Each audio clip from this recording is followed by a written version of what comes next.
తెలంగాణ రాష్ట్ర మంత్రి ఒక ఉన్నత స్థాయి ఐఏఎస్ అధికారిపై ఓ టీవీ ఛానల్ తప్పుడు వార్తలు ప్రసారం చేయడంపై తాండూరు ఎమ్మెల్యే మనోహర్ రెడ్డి తీవ్రంగా మండిపడ్డారు. కేవలం గ్రేటింగ్ కోసం ఉన్నతాధికారులు మంత్రులపై బురద చల్లడం రాజకీయ దుష్ప్రచారమేనని, తెలంగాణ ప్రభుత్వ ప్రతిష్టను దెబ్బతీసేందుకే ఇటువంటి అసత్య కథనాలు ప్రసారం చేస్తున్నారని ఆయన ఆరోపించారు. మీడియా సంస్థలు బాధ్యతాయుతంగా వ్యవహరించాలని, తప్పుడు వార్తలతో ప్రజలను గందరగోళానికి గురి చేయడం ప్రజాస్వామ్యానికి ప్రమాదకరమని వికారాబాద్ జిల్లా కాంగ్రెస్ అధ్యక్షుడు దారాసింగ్ హెచ్చరించారు.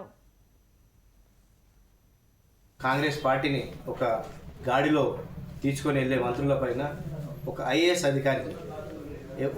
అధికారిని పైన అనవసరమైన నిందలేసి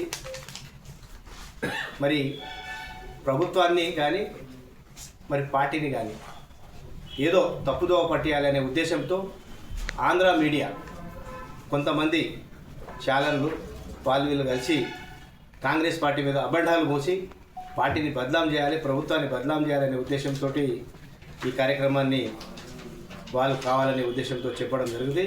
ఎందుకంటే ఈరోజు మంత్రి కానీ ఐఏఎస్ ఆఫీసర్లు కానీ ఇద్దరు కలిసి పని చేయడానికి ముందుండి పని చేయవలసిందే. ఎందుకంటే చేయకపోతే పని కాదు.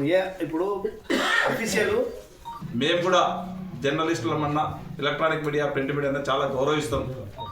కానీ మీరు చేసేటువంటి పనులు మొన్న గౌరవ మంత్రి గారి పైన వచ్చినటువంటి ఇదే కానివ్వండి, ఐఏఎస్ ఆఫీసర్ల పైన వచ్చినటువంటి మీరు ఇచ్చేసినటువంటిది చాలా తప్పిదమది. అలాంటి ప్రైవేట్ స్వేచ్ఛ ఏదన్నా దానికి భంగం కల్పించడం, ఒక ఇంట్లో ఉన్న వాళ్ళని తీసుకొచ్చి రోడ్డు మీద పెట్టడం చాలా తప్పిదం ఇది. దయచేసి మీ ద్వారా వారికి ఒకటే నేను చెప్తా ఉన్నాను, ఇలాంటి పని మనం ఎప్పుడు కూడా చేయొద్దు. తప్పకుండా మీరు చేసినటువంటి తప్పిదాన్ని ఇప్పటికే మా గౌరవ మంత్రి గారు ఎంక్వైరీ కూడా చేయడం జరిగింది దీనిపైన. ఎందుకంటే ఆయన తెలిసేంతో నిబద్ధత కలిగినటువంటి వ్యక్తి. ఆయన ఆ రోజు తెలంగాణ కోసం తృణప్రాయంగా ఆ రోజు మంత్రి పదవిని కూడా వదులుకున్నటువంటి వ్యక్తి. ఈ రోజు కొత్తగా రాజకీయాలకు వచ్చినటువంటి వ్యక్తి కూడా కాదు.